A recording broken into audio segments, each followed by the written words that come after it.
నా పేరు డిఆర్బి ప్రసాద్. నేను తెలుగు భాష వికాస సమితి సమన్వయకర్త గుడివాడ. మరి ఈరోజు 57వ జాతీయ గ్రంథాలయ వారోత్సవాల్లో భాగంగా ఠాగూర్ స్మారక లైబ్రరీలో నిర్వహించినటువంటి గ్రంథాలయ ప్రోత్సాహకుల సదస్సులో అయ్యంకి వెంకటరమణయ్య గారి గురించి మీకు కొన్ని విషయాలను తెలియజేస్తున్నాను. తూర్పుగోదావరి జిల్లా రామచంద్రపురానికి చెందినటువంటి అయ్యంకి వెంకటరమణయ్య ఈ రాష్ట్రంలో 4 గ్రంథాలయాల వ్యాప్తికి నిర్విరామంగా శ్రమించారు. వారి తండ్రి మరి తల్లిదండ్రుల నుంచి వెంకటరమణయ్య గారు ఆధ్యాత్మిక చింతనతో పాటు గ్రంథాలయ ప్రోత్సాహాలను కూడా నేర్చుకుని వారు ఉభయ తెలుగు రాష్ట్రాల్లో మరి ఎన్నో గ్రంథాలయాల స్థాపనకు కృషి చేశారు. మొట్టమొదటిగా గ్రంథాలయ మహాసభని మరి ఇక్కడే విజయవాడ నగరంలోనే నిర్వహించారు. అదేవిధంగా రామ్మోహన్ రావు లైబ్రరీ ఏర్పాటులో కూడా ఆయన కీలక పాత్ర పోషించారు. అదేవిధంగా మరి సమీప రాష్ట్రాలైనటువంటి తమిళనాడు మరి ఇతర ప్రాంతాల్లో కూడా గ్రంథాలయ విశిష్టతను తెలియజేపే విధంగా ఎన్నో కార్యక్రమాలు నిర్వహించారు. మరి ఆయన కృషికి గాను కేంద్ర ప్రభుత్వం పద్మశ్రీ బిరుదును ప్రకటించింది. అదేవిధంగా వెంకటరమణయ్య గారితో పాటు మరి ఈ రోజుల్లో గత ఒక 3 దశాబ్దాల క్రితం చూసుకున్నట్లయితే రాష్ట్ర మంత్రి కీర్తిశేషులు కాకాని వెంకటరత్నం గారు కూడా గ్రంథాలయాల అభివృద్ధికి విస్తృత కృషి చేసి మరి ఆ సమయంలోనే వారికి చేదోడు వాదోడుగా అప్పటి గ్రంథాలయ పరిషత్ చైర్మన్, జిల్లా చైర్మన్ మరి కలపాల సూర్యప్రకాశ్రావు గారు కూడా గ్రంథాలయం ఉద్యమికి ఎంతో చక్కటి కృషి చేసి ఊరున వాడవాళ్ల గ్రంథాలయాల్ని ఏర్పాటు చేశారు. మరి ఆ గ్రంథాలయాలే ఆనాడు మొక్కగా ఉండి ఈనాడు ఠాగూర్ గ్రంథాలయంలాగా వటవృక్షాలయ్యాయి. అయితే అయ్యంకి వెంకటరమణయ్య గారి మనవడు అయ్యంకి మురళీకృష్ణ గారు కూడా తాత చూపిన బాటలోనే మరి సరస్వతి సామ్రాజ్యం పేరుతో గ్రామాన మరి ఉన్నటువంటి లైబ్రరీలలో తన వంతు సహకారాన్ని అందిస్తూ ఆయన వ్యక్తిగత నిధులను కూడా గ్రంథాలయాల అభివృద్ధికి అందజేస్తూ మరి తాతకు దగ్గ మనవడుగా పేరు తెచ్చుకున్నారు. మరి నాకు ఈ ఠాగూర్ గ్రంథాలయంలో మాట్లాడే అవకాశాన్ని కల్పించినటువంటి మరి గ్రంథాలయ అధికారిని కె రమాదేవి గారికి మరి నాకు గ్రంథాలయాల పట్ల అవగాహన కల్పించినటువంటి తల్లిదండ్రులకు ఈ సందర్భంగా నమోవకాలు చెల్లించుకుంటూ సెలవు తీసుకుంటున్నాను.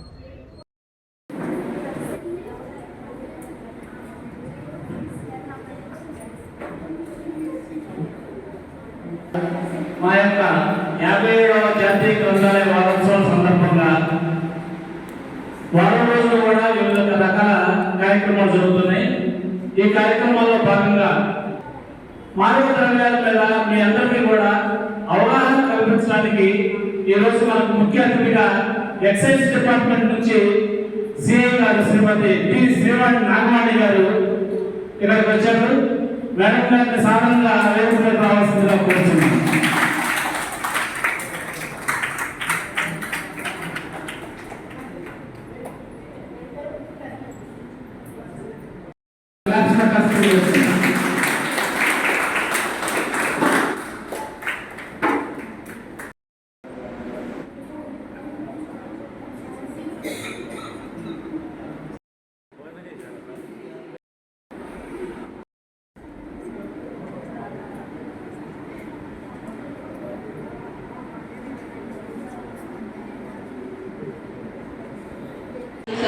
అన్నది ధైర్యంగా అలవాటు అయిపోతుంది. సార్ చేసుకుంటూ డ్యాన్స్ వేస్తుంటారు, కింద పడిపోయి నిద్రపోతూ ఉంటారు, అరుస్తూ ఉంటారు. వాళ్ళు ఏం చేస్తున్నారో కూడా వాళ్ళకే తెలియదు అనమాట. ఆ హార్మోన్ అనేది అట్లా ఎక్కువగా రిలీజ్ చేసి ఏమవుతుంది, డెడ్ అయిపోతుంది. ఆ డెడ్ అయినప్పుడు వాళ్ళు ఏం చేస్తారు, ఒక 8 గంటలు అలా నిద్ర అలా పడిపోయి ఉంటారు అనమాట. ఆ మళ్ళీ కొత్త హార్మోన్ పుట్టుకొచ్చిన తర్వాత అప్పుడు వాళ్ళు స్పృహలోకి వస్తారు. అప్పుడు వాళ్ళు లేచి మళ్ళీ మామూలుగా పెడతారు అనమాట. అది ఎన్ని కణాలు మన బ్రెయిన్లో ఇంక్రీజ్ అయ్యి డిలీట్ అయిపోతుంటే ఇంకా ఉత్పత్తి అనేది ఉండదు. ఇంకా కొన్నాళ్ళకి వాన్స్ అయిపోయిన తర్వాత మీరందరూ కూడా మేడం గారు చెప్తుంది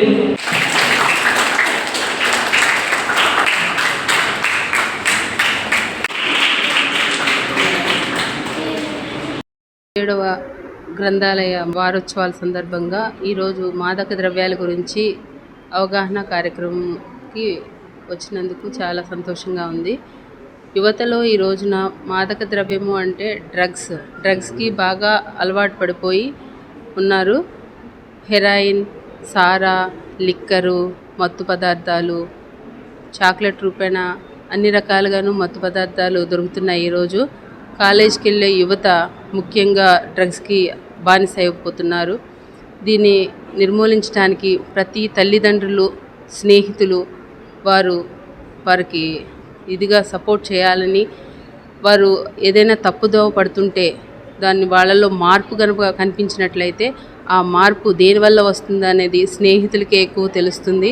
వాళ్ళు దాన్ని గమనించి దాన్ని గనక తల్లిదండ్రులకి చెప్పి వాళ్ళని మంచి మార్గంలో నడిచేటట్లు చేస్తే బాగుంటుందని నా అభిప్రాయం.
నమస్కారం.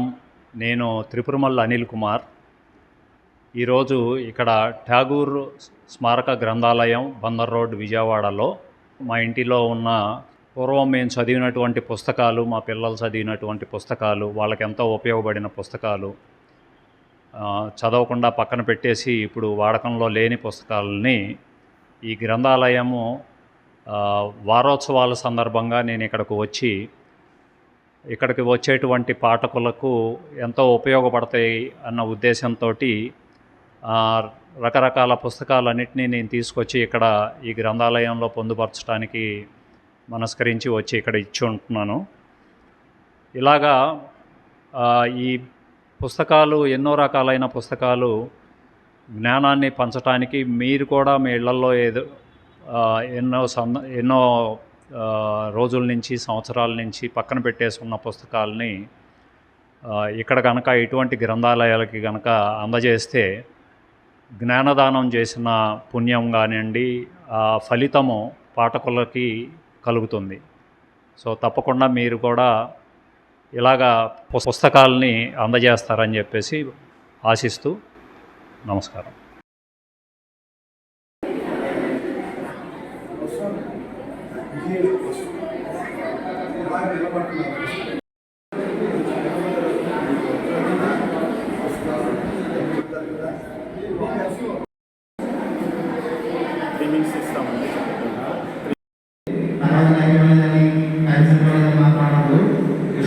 పెట్టుకున్నాం.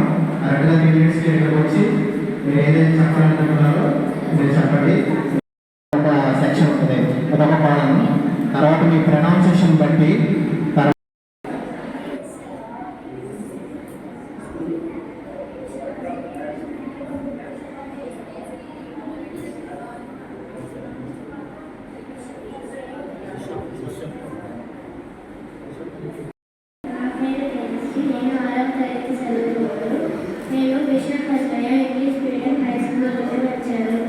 నేను ఇప్పుడు చెప్పబోయే అంశం ఏమిటంటే నాకు నచ్చిన కవి గురించి చెప్పబోతున్నాను. కవి పేరు గాడిగ వెంకట నరసింహరావు. కాలం 17/8/1913 నుండి 6/1/1994 వరకు ఈయన బ్రతికారు. ఈయన కౌతల కృష్ణా జిల్లాలో జన్మించారు. ఈయన రాసిన రచనలలో నాకు నచ్చిన రచనలు ఏమిటంటే బాలరసాలు, బాలబడి పాటలు, ఆమోదనిస్తుండ, భారతం,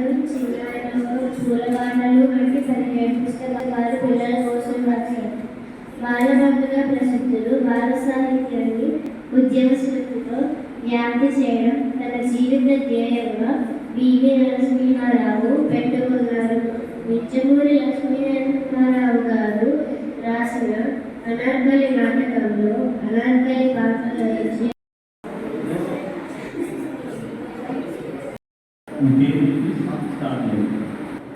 అందరికీ నమస్కారం. నా పేరు శ్రీనిధి.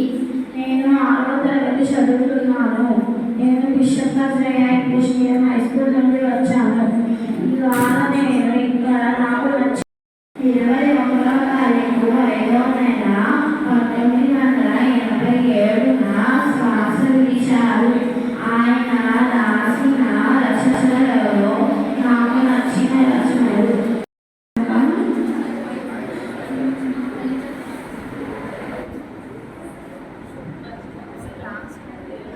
దినవార పత్రికల్లో వ్యాసాన్ని పురస్కారం అందుకున్నారు. అందరికీ ధన్యవాదాలు.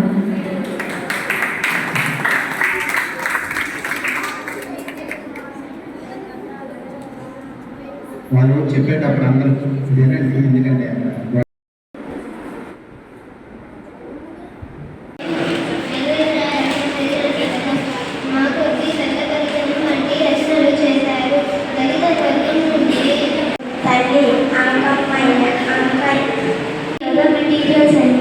that is accessible for use by its members and members of allied institutions. Library provides physical and digital materials which can be used by the students and which can be used by the students. A library is a collection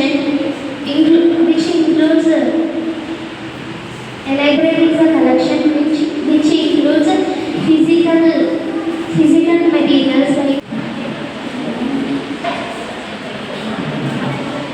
దీన్ని బెల్లం పొడితో తయారు చేస్తారు. బెల్లాన్ని ఊరబెడతారు. దాంట్లో ఏమైనా ప్రకాశం జిల్లాలోని కొత్తపి గ్రామంలో జన్మించారు. అభివృద్ధి చేసి ఈయన ప్రత్యేకతలు స్వాతంత్ర సమర యోధుడు, కవి. అందరికీ నమస్కారం. నా పేరు రాహుల్ వైశ.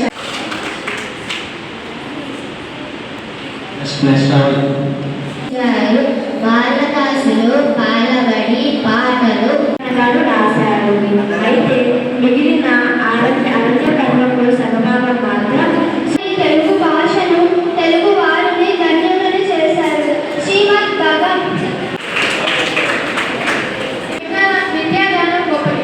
ఎందుకంటే మనం వేరే వారికి ఎంత ఇచ్చినా మనకి పెరిగేది ఒక్క విద్యా జ్ఞానం. పేరు బాణిగ వెంకట నరసింహారావు. కాలం 15/8/1913 నుండి 6/1/1994 వరకు ఈయన బ్రతికారు.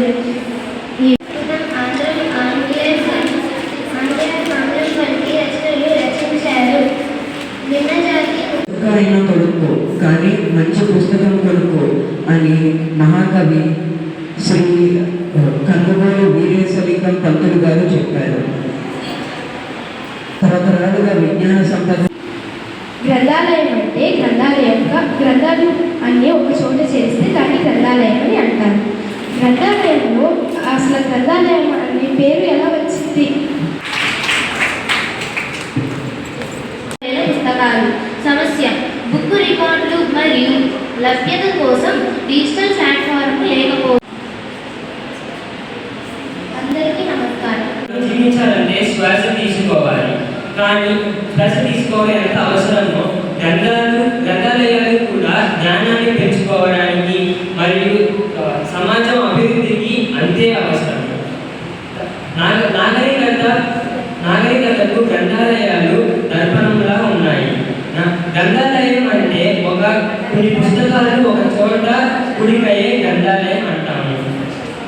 దానికి ఆ పేరు ఎలా వచ్చింది అంటే పూర్వకాలంలో తాటాకుల మీద రాసి వాటిని ఒక చోట కలిపి తాడుతో ముడి వేసి కట్టేవాడు. ముడి అంటే గ్రంథి, కాబట్టి దానికి గ్రంథం అనే పేరు వచ్చింది. కాలం మారుతున్న కొద్దీ రాగి రేఖలు వంటివి రకరకాలుగా వచ్చాయి. కానీ తరువాత కాగితాలు వచ్చాయి. కానీ పుస్తకాలకు గ్రంథం అని, అవి ఉండే ప్రదేశాలకు గ్రంథాలయం అనే పేరు మాత్రం అలానే ఉండిపోయింది. మనం